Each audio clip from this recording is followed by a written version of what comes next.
Alright, a very good morning to everyone. Thank you all for joining us here. We are really privileged to have our guest, speaker and facilitator for our program. And so let's just,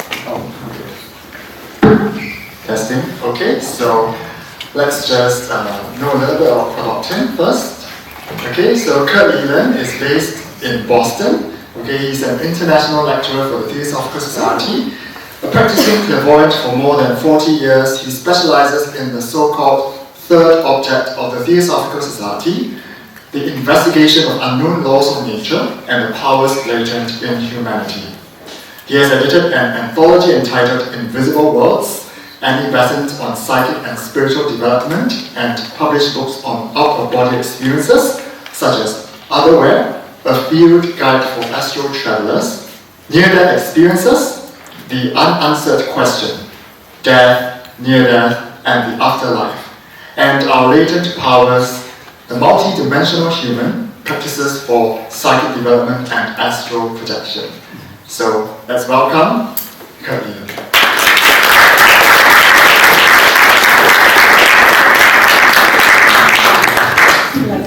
Thank you, and welcome to the International Theosophical Center.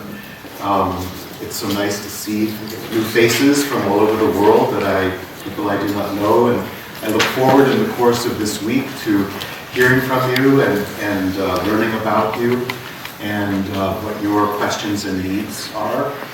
So I will be doing a lecture this morning and followed by a question and answer period. So this morning is a general introduction to our subject, but it goes very deep because it talks about what it means to be on a spiritual path of cooperation. But before we begin, I want to talk about a few general things. So during this week, we will have many opportunities to share personal experiences, sometimes in question and answer periods, sometimes in the twilight experience that we'll have on the 2 evenings towards the end. And I want to make it clear how we are to share during those. And that means making a differentiation between selfish sharing and selfless sharing. Now, probably as you go around to different theosophical groups, you will recognize the difference immediately. So with selfish sharing, it is inauthentic and boastful and inflated, and it comes from pride. Also, there is an attempt to impress other people, and that is vanity. And it seeks to enhance one's own spiritual status in our own and others' eyes, which is ambition. And this tends to erode unity consciousness, which is another word for universal brotherhood. And I think of it as trying to get power over people instead of bringing power under people, which is a kind of support. And then with selfless sharing, obviously it's the opposite of all that. It's authentic, it's honest, it's humble, it's free of pride. This is most important. It contributes what we've learned to our common knowledge base. So as we speak and learn about each other and share our inner experience during this week, we create a common knowledge base. And this is ego-free. It's not concerned with spiritual status, so it's ambition-free. And it enhances unity consciousness because it's supportive, power under instead of power over. Now, there's kind of a karmic joke involved with this because anyone who engages in selfish sharing doesn't know they do it. But if you know the difference between selfless and selfish sharing, everyone else in the room knows it exactly. And so it's a little, perhaps, embarrassing. As I said, those who engage in selfish sharing do not see or know that they are doing so. But those who engage in selfless sharing can see, know, and smile about it. Selfish sharing is foolishness for those who are least likely to want to be seen as foolish. That's the karmic joke.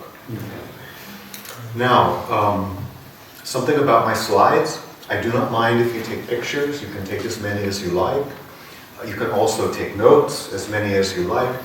But at the end of the program, I will give my slideshows as PDFs, and they can be sent around to everyone so that you can have them to study and take home and remember. So in that way, you can relax a little bit about trying to absorb everything. Yeah, you're welcome. Last bit about the karmic joke. There's no judgment or censure needed. You don't have to let people know that they're being selfish when they share. It's their own karma to deal with. Okay, so what is the ladder of lives? That's the basis of our talk this morning. And really, it's what is also called the planes of being. But when we think of the planes of being, that's more abstract. The ladder of lives is something more concrete, because we deal with it all the time, every day. The idea of the ladder of lives is coming from Annie Besant. As many of you know, she was the second international president of the Theosophical Society. I think of her as one of the world's great spiritual teachers. She was a student of Madame Blavatsky. She was an activist in many, many areas, for women, for children, for animals, for religious freedom, as also Indian self-government. And she was the author of more than 600 books and pamphlets.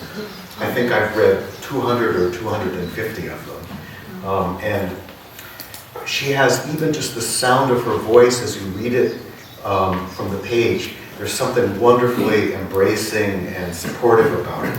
I really am in love with Annie Besant. And this is the anthology that I published, Invisible Worlds, which is about her thoughts on psychic and spiritual development.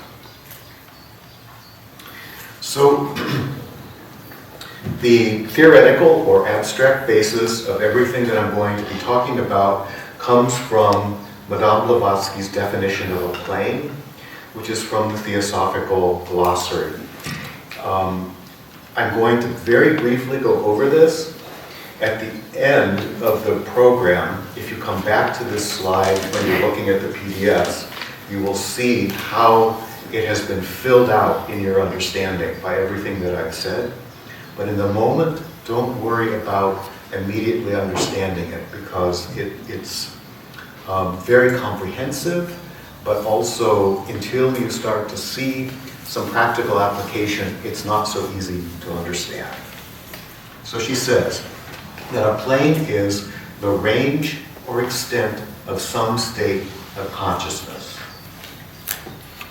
In other words, beings, because we know from the secret doctrine that any state of consciousness is also a being, or any being can be represented by a state of consciousness.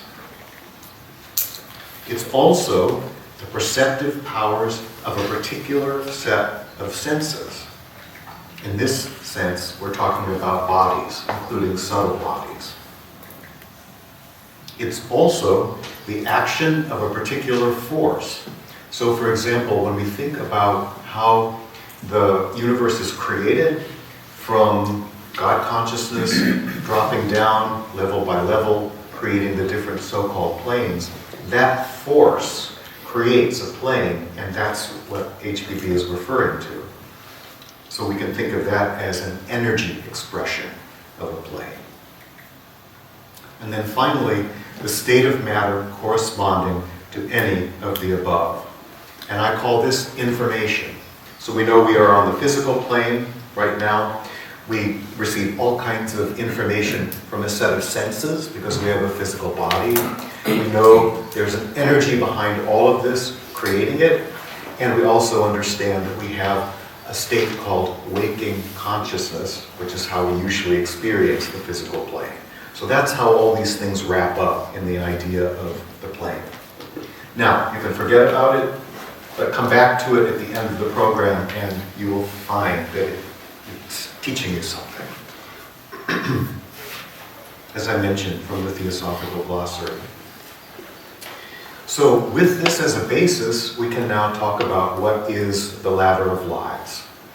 And we can think about it primarily in terms of bodies. We have lower bodies that are said to be mortal because they only last for a single lifetime.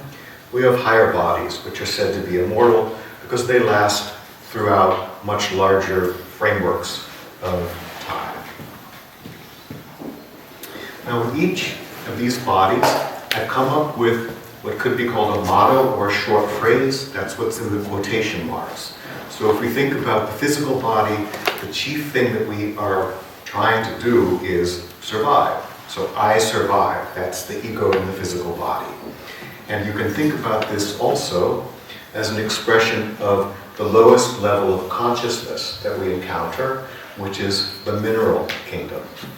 The minerals, the rocks, if you think about them in terms of survival, they endure, they last. They also transform very slowly, and that's a kind of growth for them. Climbing the ladder of lives, we come to the etheric level of being, which is the level of vitality or life force, prana, and that is the upper part of the physical plane. And here, the motto is, I thrive, because that's an expression of life force coming through. And this is where the vegetable kingdom comes in, because these are recognizably alive, as opposed to the minerals that we understand are alive, but we don't perceive it usually so easily. And then continuing up the ladder of lives, we have the animal level of being associated with the astral or emotional plane, and the motto here is I want, because this level of being deals with desire. So I want something, food for example, or reproduction. These are the animal level. This is the animal level of consciousness. Go a little higher and we have the human at the upper astral emotional level, the unevolved human, and the expression here is I hope or I wish. So there's not a lot maybe of energy behind the hope or the wish, but at least there's the beginning of some aspiration to spiritual growth. At the level of the mental plane, which is, or the mental body, the lower mental plane, I think, is the focus. And the more evolved human is here. And then with the higher bodies, I know that's the causal body or the body of the upper mental plane. The more highly evolved human, that's where that individual is focused.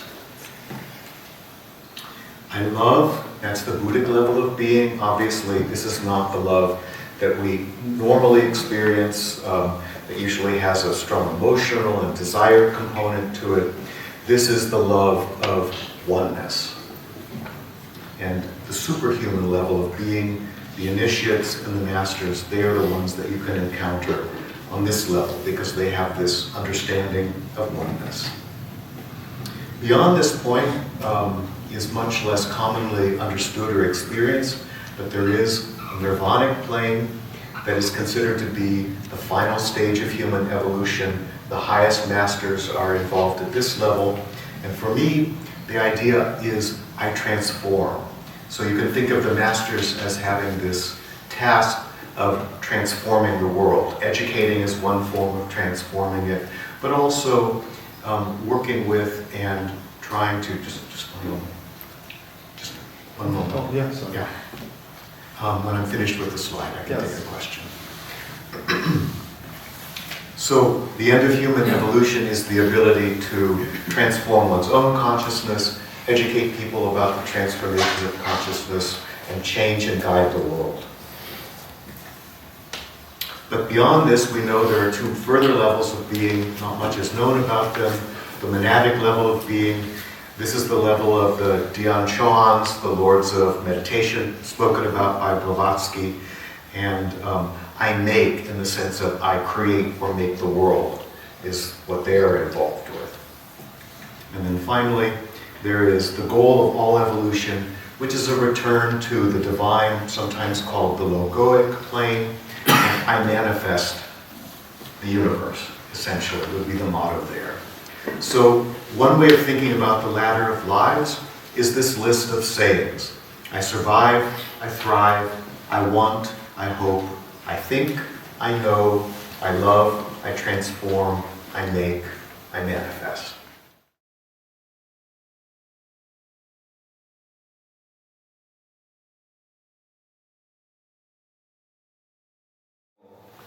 Yeah, so in Leadbeater's books, especially the one called The Christian Creed, but also Man, Visible and Invisible, he has a chart that illustrates these different levels of being, although he doesn't use the phrases. The idea is each of these phrases refers to the beginning level of evolution of this particular being. So the animal consciousness becomes awake and aware at the level of I want, but then it grows beyond that. And it's the same with the human level. So when, in a few days, we speak about work with the lower levels, the animal, the vegetable, and the mineral consciousness, we can take up this discussion again. So, in any case, with a schematic diagram like this one, it can only speak in generalities. And the main point of all of this is to understand that there is a ladder of being and that we are all in our own way climbing it, that we have a position on it, and that it might be possible to use these phrases to understand the consciousness of other beings, or at least to begin to understand it. Okay.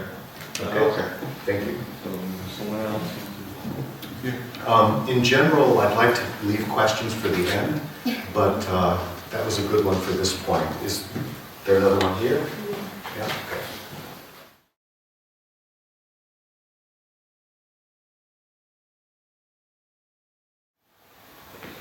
Oh, well, these phrases are not so much intended to imply that we should live or embody them. They're only explanations of the different levels.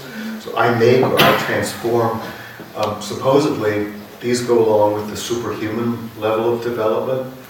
I think, obviously, if someone is claiming that they come from that level of development, it's easy to know that there's some selfishness there. Yes, that's like the selfishness, like how we can be aware of ourselves when we develop ourselves to not going, like our ego to control our consciousness. But, in all ways, we are aspiring to go to higher levels. And so I make or I transform. We have our own smaller human ways of doing these things.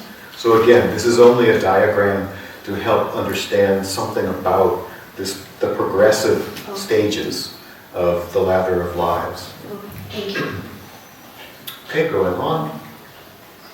So how can we think about this ladder of lives in terms of our theme, which is cooperative work as a spiritual path?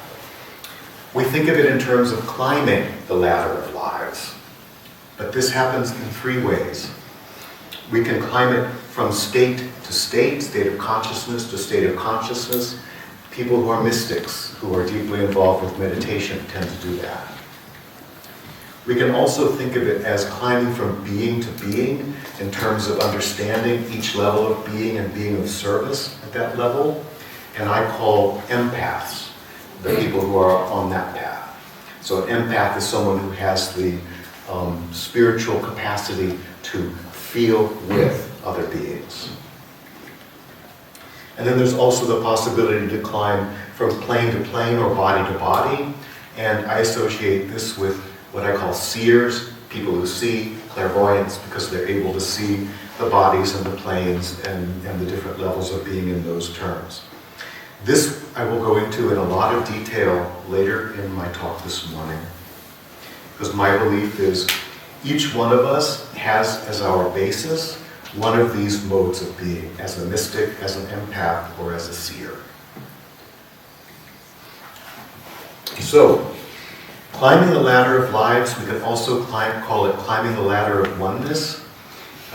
This involves something that I call the mind of the masters. And I always bring up this quotation from Annie Besant in any talk that I do, because my understanding is it's something to think about, something to feel, something to aspire to, and something to live from as a guide as we develop ourselves as Theosophists. So this is what she had to say on the mind of the masters. A.B. is Annie Besant. The consciousness of the masters stretches itself out in any direction in which they send it, assimilates itself with any point to which they direct it, knows anything which they will to know, and all this in order that they may help perfectly, that there may be nothing that they cannot feel, nothing that they cannot foster, nothing that they cannot strengthen, nothing that they cannot aid in its evolution. To them, the whole world is one vast evolving whole, and their place in it is that of helpers of evolution. They are able to identify themselves with any step, and at that step, to give the aid that is needed. So, from my perspective, if I said nothing more than this during my talks this week, it would be enough to support a lifetime of developing as a Theosophist. And you will find this phrase in Annie Besant's book from 1896, Man in His Bodies. So now the question is, how do we get there? Well, it might seem a little sacrilegious to talk about how do we become a master, but that's not the idea. The idea is, how can we think like a master? Because that will help us grow and develop. Back in the 1990s in the United States, there were many spiritual books that were something like, what would the Buddha do at work? What would the Buddha do in relationships? Never mind that the Buddha doesn't talk about relationships. Also, what would Christ do? You know, those kinds of things. So, in a sense, this is a useful way of thinking, and this is our theosophical version. What would the masters do in a certain situation? Is there something that I can do myself that in some way would be aligned with the ideas that Annie Besant was speaking about? So, essentially what she was talking about was unity consciousness, which in our three objects is called universal brotherhood. And the basis of unity consciousness, according to Annie Besant, is the spiritual principle of buddhi, which is a Sanskrit word. It means spiritual intelligence. However, Annie Besant called it the compassionate reason, as opposed to what we usually experience, the judgmental reason, which is manas. And she described this buddhi as the faculty that recognizes and realizes the unity of the self in all beings. So the idea here is every one of us has within us a capacity to experience and perceive and realize within ourselves a sense of oneness with all beings. And many of us have had spiritual or mystical experiences where that oneness has shown up in some way. That's a moment of buddhi. So, in essence, if we think about Annie Besant and the idea of the mind of the master, we're thinking about living from buddhi, developing unity consciousness on that basis, a sense of oneness, and realizing it within ourselves.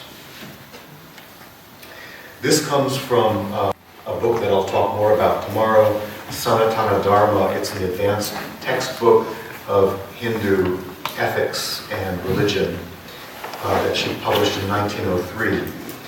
And they have copies of the elementary textbook and the advanced textbook in the bookstore if you're curious to look into it more deeply, and I'll talk about it tomorrow. So let's look at the three objects of the Theosophical Society from this perspective of unity consciousness. These are the objects as they were formulated in 1896, and that's the one we're familiar with. To form a nucleus of the universal brotherhood of humanity without distinction of race, creed, sex, caste, or color. Obviously, that's unity, but across biological and cultural divisions or identifiers. To encourage the study of comparative religion, philosophy, and science. That's unity consciousness across beliefs, values, opinions, and knowledge. But then to investigate unexplained laws of nature and the powers latent in humanity, that's unity across levels of being, physical and non-physical. So it's often said that universal brotherhood is the only one of the three objects that everyone in the Theosophical Society is required to believe in, but all three of them really have the spaces in unity consciousness. So let's look more deeply into this third object. If we understand the secret doctrine, then we learn that every so-called law of nature is also a being. And in theosophical terms, that's often called an elemental or a deva, which means shining one in Sanskrit, and refers to angelic, more or less angelic beings. Then, developing our latent powers can allow us to perceive, communicate, and cooperate with such beings, nature spirits, angels, devas, for the greater good of all. So here's something that I said in a talk that I gave for the Theosophical Society International Convention not too long ago. The talk was called Theosophical Resilience and the Mind of the Master. All laws of nature and all latent powers in humanity have their origin and explanation in the One Self. The investigation of the One Self in all is the true goal of our third object. Now this is a radical idea, but as you can see, it's based in everything that we know about Theosophy, including our objects. As you also probably know, the third object is the most neglected worldwide in the Theosophical Society. And the point that I'm trying to make is, if it's an opportunity for us to learn about unity consciousness, then it comes under the heading of universal brotherhood, and we can't ignore it. Otherwise, we only talk about universal brotherhood. We don't feel into our oneness with other beings, and there's a level of spiritual development that can come from that. So I mentioned the one self in all. Let's talk now about what the powers of that one self in all happen to be. They are called omnipotence, omnipresence, and omniscience. These are words that refer to the powers of the highest level of being, God consciousness, you could call it. Omnipotence means all power. Omnipresence means being everywhere at once. Omniscience means knowing everything.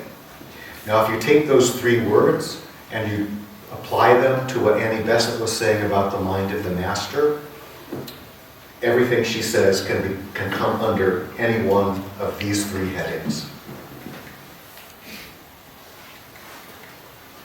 So, omnipotence, in a sense, if you think about it in terms of God consciousness, that means being the source of all powers and laws. That's what's called, in comparative religion, the transcendent aspect of God, the part of God that's up, above, beyond the universe. Omnipresence is being present for all beings and needs, and that is considered to be the immanent aspect of God. Immanent means everywhere present. And then finally, creating, moving within and between, or knowing all systems and parts, matter, planes, and bodies. That is an expression of omniscience. And that is what is sometimes called the imprisoned or matter-bound aspect of God. So again, if we're thinking about the latent powers in humanity and the unknown laws of nature, we're really talking about aspects of omnipotence, omnipresence, and omniscience. And Annie Besant's definition of the mind of the master is a way to help us understand those concepts as they're applied to living in the world. So, Theosophy, we know of it as God knowledge, which is a literal translation of the Theo, that's God, and Sophy, which is knowledge or wisdom. You can think of it as the study of omnipotence, omnipresence, and omniscience as expressions of the one self.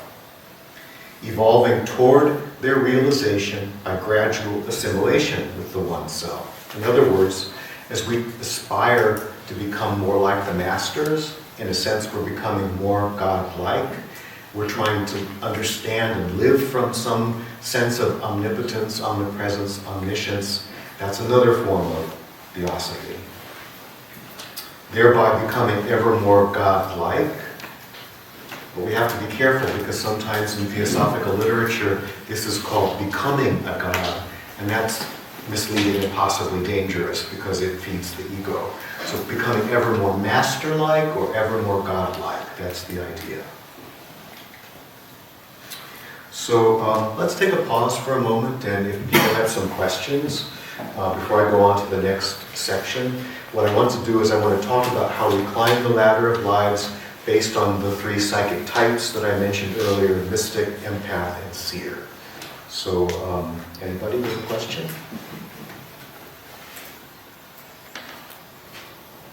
We can, of course, just go on. So I've taught classes in psychic and spiritual development for over 20 years, and one of the things that I've learned from that is that there are 3 different ways that people experience what I call inner sense data. So we have outer sense data, we're all familiar with that, colors, sounds, and so on. We also have inner sense data that comes to us through the different subtle bodies. And my experience is that people are receptive either to energy or to consciousness or to information.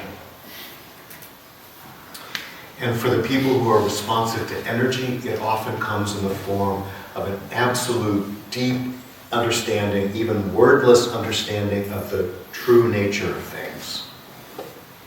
With people who are involved with consciousness, it's always about your relationship with other beings. With people who are involved with information, it's usually about imagery. And this is the differentiation between a mystic, an empath, and a seer. So let's go a little deeper. Here I want to demonstrate that while these ideas, mystic, empath, seer, may not be very familiar to people who study Theosophy, there's actually a very, very deep basis in Theosophical teaching for these 3 things. So we know that the universe was created, according to the secret doctrine, in a process called emanation, where that God consciousness called the Absolute emanated from itself different levels of being all the way down to the physical plane. And we know that there are 3 stages of that process. These 3 stages are called the 3 logoi, or logos, a Greek word meaning the word, that has to do with the creative power of not a spoken word, but an action. So the attribute of the first logos is omnipotence, that's the absolute.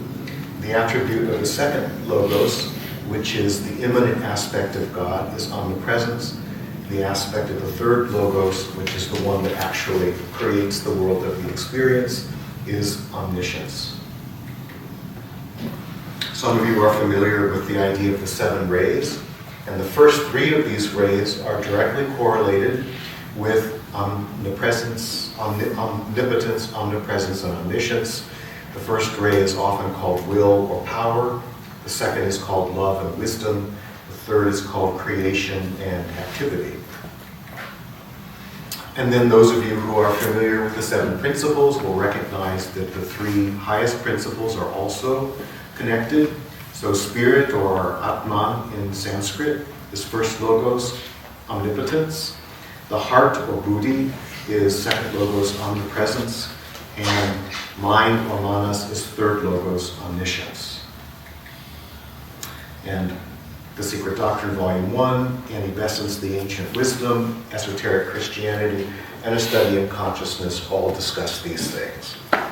So there is a somewhat famous comedian in the United States and Britain. She mainly did her comedy routines based on the Wagner operas.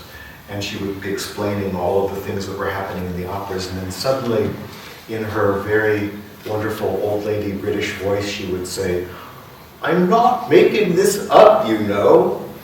So I'm not making this up, you know. Just want you to know, I'm not making all of this up. And the types are very clear: mystic under the first logos, empath under the second logos, and seer under the third logos. Again, energy, consciousness, and information are the way people pick up sense data along these lines. Their perception is truth, relationship, imagery. This is just a repetition of the earlier slide, so you can see how it fits in with the logo, right? Here's something a little bit different. The focus of each of these is considerably different. So the focus of those who are mystics is on the laws and the powers of the universe. Some of them want to master those laws. Most of them want to transcend them. They want to get back to God consciousness by transcending every limitation. And the limitations are imposed by the laws and the powers. Whereas with the empaths, the idea is beings and needs. Sensing the needs of other beings, being of service to satisfy those needs, feeling into the consciousness of other beings, that comes under the empath heading. And then with those who are involved with planes and bodies, imagery, information, these are the seers. They're the ones who can describe what goes on any plane. My personal type is that of a seer. So that's why I call myself a clairvoyant. It's not so easy to decide on what to call the power of an empath. You might call it clairaudience, which is clear hearing. If you think that the empath has the ability to clearly sense a need, and that is almost a kind of hearing. Or if you think with respect to the mystic, that there is a power of sensing energy that could be called clairsentience, clear feeling. Really, these are not very good words. You have to do a lot of extra explanation to get them to make any sense. So that's why I put those words in brackets. Now, this slide is very important because in our spiritual development, we have to master all three. So essentially, if you're any one of these three types, that's your beginning point, and your experience will be in these realms. But there comes a stage in your development when you add another level, and then you've got two of them going, and then the ideal is to come into the center where all three are going. So I know for me, I began very young as a seer with very, very vivid dreams and out-of-body experiences. I wasn't so good with people. It wasn't until many years that the empathic aspect developed for me. The mystical aspect was always a drive to learn more and more about higher levels of being. So for me, I started as a seer, I then developed the mystic side, and then the empath side. All of us will have a similar path based on whatever beginning point we have. Now I think of Madame Blavatsky as having started off as a mystic and then gone through a period of being a seer. Anybody who has read her biography will recall that during childhood she had extremely vivid images of what was going on in the ancient days of the evolution of the planet, and that the empath, the service element, came in later. So she embodies truth, imagery, and relationship. My understanding is that the best and clearest spiritual teachers have all three types. The ones who only have two are pretty good, but they still have some limitations and learning to do. The ones who only have one, they're very unreliable. Now, the interesting thing about Annie Besant and Charles W. Leadbeater is that they paired up with each other to do clairvoyant investigations, and each one of them, at least during this stage in their life, this is 1902, this picture, each of them only had two of these aspects developed, but they overlapped with each other. So as a pair, they actually were really good, but individually, they had to rely on each other for the thing that was lacking. So Annie Besant I think of as a mystic plus empath, so truth and relationship with other beings were the most important things for her. Leadbeater was a seer and an empath. Many people wonder sometimes about the element of truth in Leadbeater's teachings, and because he was not a true mystic in the way that Annie Besant and Madame Blavatsky were, that is exactly where his limitation would lie. So essentially, we're coming to the end of the talks in a few slides. Essentially, we have three paths back to the source. A ladder of laws and powers that is climbed by the mystics. The goal for them eventually is upholding karmic law as what I call soul teachers. They're the ones who teach us the difference between the real and the unreal. But their danger is that they become involved in a kind of selfish magic. They try to use the laws and powers to get power over people. So that's where we start to hear about dark magic and dark magicians in theosophical literature. The empaths climb a ladder of beings and needs, and their goal is the alleviating of the suffering, and I think of their final realization as soul healers. And their danger is the opposite of that of the mystics, overly selfless martyrdom. In other words, they're working so constantly and so deeply to satisfy the needs of others that they don't take care of themselves, and they break down in the end. And then finally, the seers are climbing a ladder of planes and bodies, and their goal is to show the way as soul guides, to help beings find their way through the afterlife, for example. Their danger is that they get overly involved in detailed investigation and they forget to relate what they're doing to other people. Now, I'm not going to go into detail about this chart, but you'll have it as a study. Basically, it's a restating of what I talked about in the earlier slide about the ladder of lives. And you can see that those sayings that I talked about identify the different levels of being that the mystic strives to overcome. So each level is considered to be a limitation. The mystic tries to overcome that limitation. The most expansive area is the empathic area because you have mineral, vegetable, animal. Those are the those are the physical world manifestations. But you also have help that they apply to the invisible worlds. And then in the third, or the final column all the way to the right, we have the ladder of bodies and planes. And I continue this, there's a part 2 with the rest of those sentences.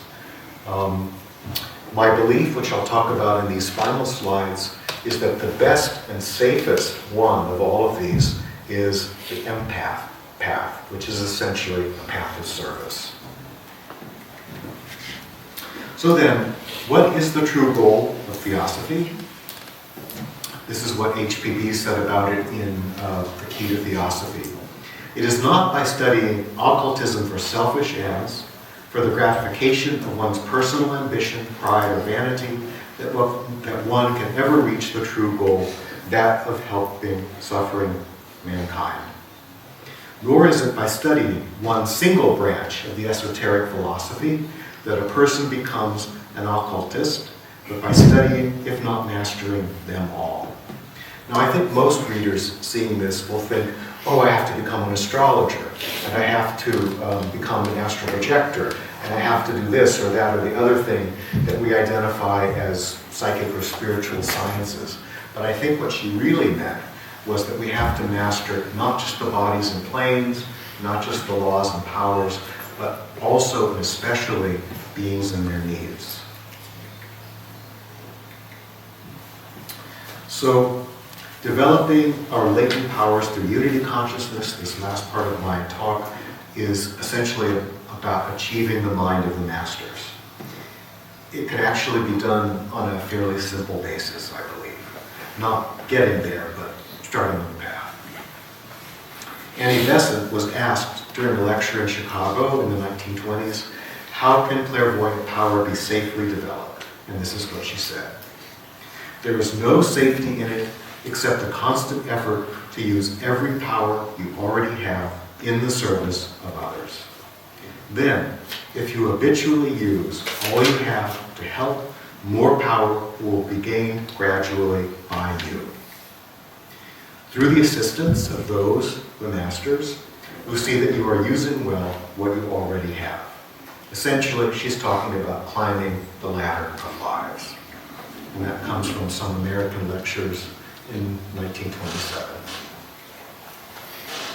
In other words, strive for unity consciousness. So to achieve the mind of the masters, this is my daily practice. To show up for others in service, but only when called. What that means is don't be helpful when it isn't really helpful for someone else. When there's a genuine call, step forward. Be fully present in equanimity toward all persons and conditions. In other words, we have to work on freeing ourselves from likes and dislikes.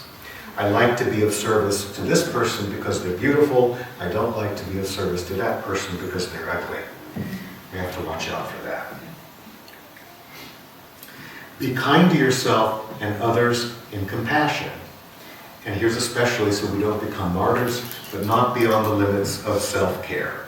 In other words, serving others doesn't mean sacrificing yourself, destroying yourself. And then find a step to take in mutual joy. And by joy, I mean for relief of pain or lessening of trauma, satisfaction of needs, or production of happiness. Somebody who has a pain that's only slightly alleviated, we might not think of that as joy, but it gives joy to help in that way, and it uplifts them. And that's what I mean by joy. It's the sense that comes when you know you've done right.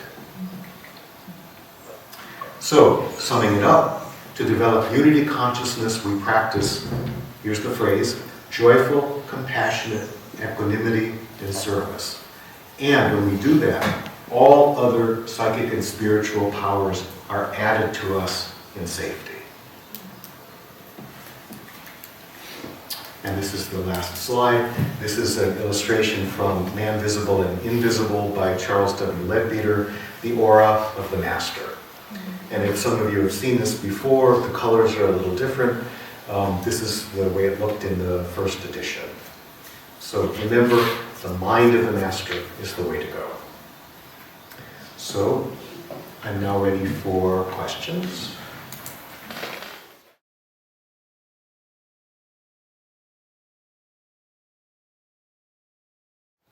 I like that. Artificial intelligence as having consciousness level of a rock. I agree. Or electricity. But I understand there's a more serious question here. Empathy is the basis. Until machines have empathy, which they do not have now, I think it's safe to say that there is no real evolution for artificial intelligence.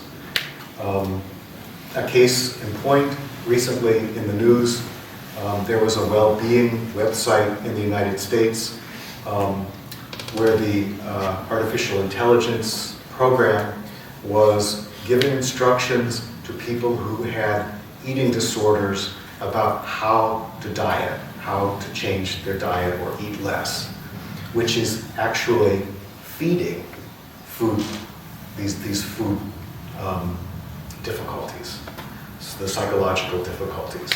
So the website was taken down. And the problem is there was no empathy for the understanding of an eating disorder. I don't know how they could possibly program empathy in. We'll have to see. But the programmers forgot to try, or they didn't know how, or it can't be done.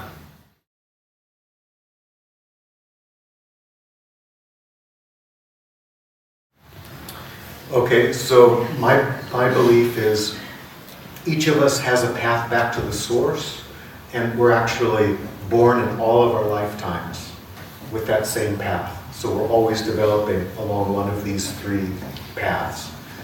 And in that process, we have to learn how to look at the world and think like the others, or it's difficult for us to advance on that path.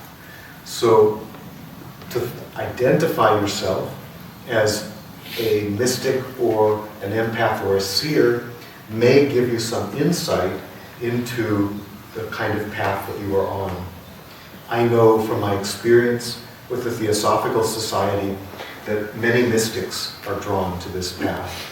And you can always tell a mystic because they will say, I don't care about the bodies, I don't care about the planes, there's only God consciousness and how you get there. There's only the absolute. All of these terms are irrelevant unless they help you get to the absolute. So the empaths who come into the Theosophical Society often feel that somehow they are unworthy, they are less, their way of being is not being supported because they are not a mystic. And it challenges them to learn what it means to be a mystic, but it also makes it impossible for them to feel comfortable talking about the heart and being of service in that way. So when Madame Blavatsky talks about the importance of serving suffering humanity in the Key to Theosophy, she's trying to overcome that difficulty. And the seers, I know for myself, in the beginning when I started working in the Theosophical Society 10 years ago, everywhere I went, people were very suspicious of